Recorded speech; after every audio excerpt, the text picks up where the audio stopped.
The topic for today is it's not just sex, which I post on my social media today, and I say often, and I talk about all the time because I think it's really, the phrase of it was just sex. How many of you have heard someone say that? I mean, I hear it every day. How many of you have said that? It was just sex. It's okay, no judging. Yeah. I've said it before too, it's fine.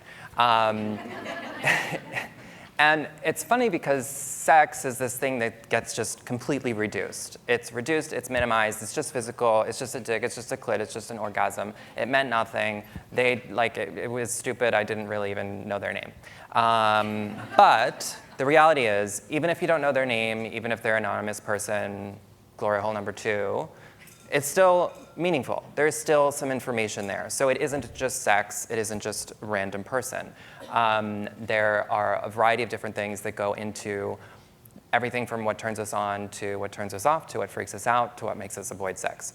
So this is what we're going to be talking about today. It's not just going to be about sex. I want you to be able to walk away today with an expansive idea about what sex is. So not just the physical. Any brave people want to say if they think about sex in that way? Just physical? It's okay if you do. Sometimes, I think it's a thing. It's a cultural thing. It's how we think about sex, which is what we're going to be talking about today. We're going to go through how sex is cultural. We're going to go through how sex is relational. We're going to talk about all of the sexual anxieties that we all have, because everybody is sexually anxious and freaked out by sex. Even if you think you aren't, you are unconsciously, I promise. And we're going to talk about how to work through some of that anxiety. That's when the chocolate and the mints are going to come up, which I think if you were here the other day, Jess might have done the same thing. There's only so many mindfulness exercises. And then hopefully you'll be cured. So you're welcome in advance. So let's talk about sex as being something cultural. As we can talk about literally anything being cultural because everything is cultural. Relationships are cultural, sex is cultural. And as culture changes, our sex changes. As culture changes, our relationships change. And both our relational changes and our sexual changes are going to work together to create a variety of different changes in how we experience and express ourselves sexually. So one really common example that I think everyone can relate to is gender. When we're born, we're assigned a gender. In that gender, we're told what to desire, how much to desire, how often we should desire it, the amount of minutes we should be doing it, who we should be doing it with, how we should do it, and the list goes on. So sex is something that's learned. It's not just something that happens. It's not an accident on the street. You don't trip and fall and have an orgasm. We learn how to turn our body on. We learn how to become aroused. We learn how to experience pleasure. We learn how to have an orgasm. We learn how to think about it before it's even happening. All of it is learned, and we learn it through culture and social values. And so this is huge. And when someone says it was just sex, all of that is packed into the statement that is it's just sex. So gender, huge in terms of shaping how we experience and express our sexuality. For instance, so like 50 years ago, or depending on where you are geographically, many people believe that women don't experience pleasure and women don't want sex, that men only want sex and that women just don't really care, which I think we could all agree is completely false. For instance, I'm a gay male, and people think that because I'm a sex therapist, and I'm gay, and I'm a man, that I am just a sexual machine that has all this crazy fucking sex all the time.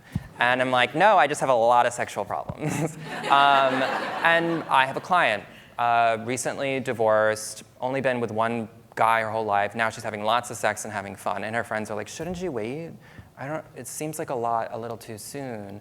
And of course, I want to scream at her friends in session when she's telling me this. But then when I have other clients that are men, they're often being judged or being encouraged to have sex. So gender really shapes how we experience our sexuality, how we express it, how other people think we should experience and express it, and then that is in turn going to shape how we experience and express it. So gender is a big one, but gender is not the only one.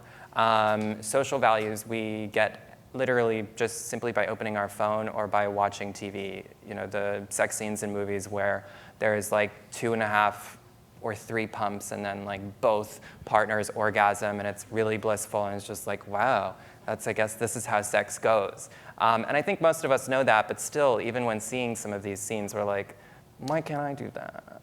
I think some people, and it's hard not to let go of some of these values around sex, that this is how sex happens or this is what it looks like.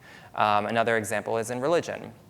I grew up Jewish. There was just a complete absence of any kind of talk about sex. Most of my clients that are Catholic or Christian, in a variety of other religions, there's a fuck ton of shame. There's a ton of social values about when to have sex, don't do it before marriage, hell is involved often. Masturbation is usually not a good thing to do unless, nope, never do it. So all of these values, we internalize them. And I'll be seeing, most of my clients, I'm like, so were you religious? And they're like, no. I'm like, okay, well, how often did you go to church? They're like, well, just like weekly or twice a week, but that was just when I was younger. And I'm like, okay, so wait, so you went to church for 17 to 20 years, 2 times a week for 20, and I'm like, I can't do math, but that sounds like a lot of values you internalized. And it doesn't matter how old we are, how long it's been, how much work we've done, they're still inside of us. And so all of these different aspects of culture, which I'm sure I'm leaving out many, are going to deeply shape how we experience our sexuality. So just with that, I just want to check in. How's everyone feeling, doing, thinking? Yeah? We're there? Yeah? Okay, great. So sex is highly cultural. And if we ignore that, we erase our entire experience of our sexuality. And I get that there's one part of this conversation that I was thinking about. I was like, well, everything is a social construct. But the reality is that our social values, where we exist, our geography, even the state, street, and country we're living in, at the time is really going to shape how we experience our bodies, which is another aspect of this in terms of what bodies are considered beautiful, what bodies are not. And so that's also going to shape a big part of how you feel comfortable having sex, how you feel comfortable even masturbating by yourself. So there are all of these different factors that are going to be barriers in how you experience and express your sexuality. And it's something that people just don't acknowledge. I think we'll talk about it here and there, but we don't acknowledge it as a real impact on how we experience our day-to-day. It's a similar thing, like I know one thing, but the way that I apply the knowledge is completely different. And I think that that's where we all are, is that there's been a lot of growth culturally. We're talking about sex, we're having conversations. I'm saying things like this. This is not the first time. I'm sure you've heard some of these things. I didn't come up with this myself, but yet we're all still struggling sexually. And there's a lot of sexual fear as a result of decades and decades and centuries of sexual repression and sex-phobic and sex-negative values. So all of these things are internalized. As I've said, I just said that a million times. So I don't become even more repetitive. I want you to do this sheet. I'm going to do it. You're going to do it. We're all going to do it. So the first side of this worksheet is inherited values. We could basically just say social values. But these are all the values that you grew up with, so family, religion, school, social.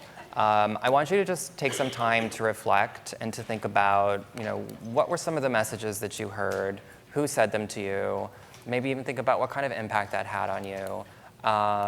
And if you're stuck, that's okay. An absence of information is information. So just if there was no information from your family, then that's significant. If you got no information from religion, that's significant too. Similarly with school. Similarly with the social values of the time that you grew up in, which I think people often forget as well. The time plays a huge role. Time meaning the year, the decade that you live in, that you were born in, plays a really big deal in how we understand ourselves sexually. Okay, so family values. So did your parents turn the TV if like a boob was on the screen? Did they tell you, don't touch yourself like that? Or did they just say absolutely nothing? Did they give you information about birth control, or did they just say absolutely nothing about that? How did they talk about sex? Did you know if your parents had sex? Any kind of conversations at home? What was sex addressed? Or how was it addressed? So stuff like that. Religion. Don't have sex before you're married. Don't masturbate. You're going to hell. Things like that. School, sex ed. My sex ed was literally about birth, and that was it. We watched a birthing video, and They listed STIs and the definitions or no, STDs at the time, and they listed the definitions, and that was my sex ed. I know that was actually a lot more than what many people get. So write that down. What, did you have sex ed? If not, how did your school address sexuality? Was it abstinence? Did they hand out condoms? What was going on there? And social values, yeah. So social values are things about gender, things about sex, when to have sex, how much sex to have. And some of those social values are still persisting today, so they might be relevant to today as well. Does that make sense? Does that clarify things?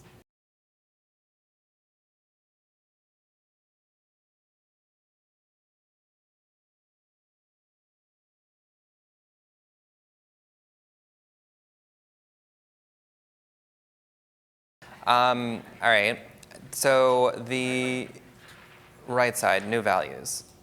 This might seem a little confusing, but I want you to think about, so I wrote down family, no acknowledgement about sex, no education, just mostly homophobic stuff. So the new value would be lots of information, all types of sex is wonderful and beautiful, blah, blah, blah, blah, blah. Religion, again, literally nothing much.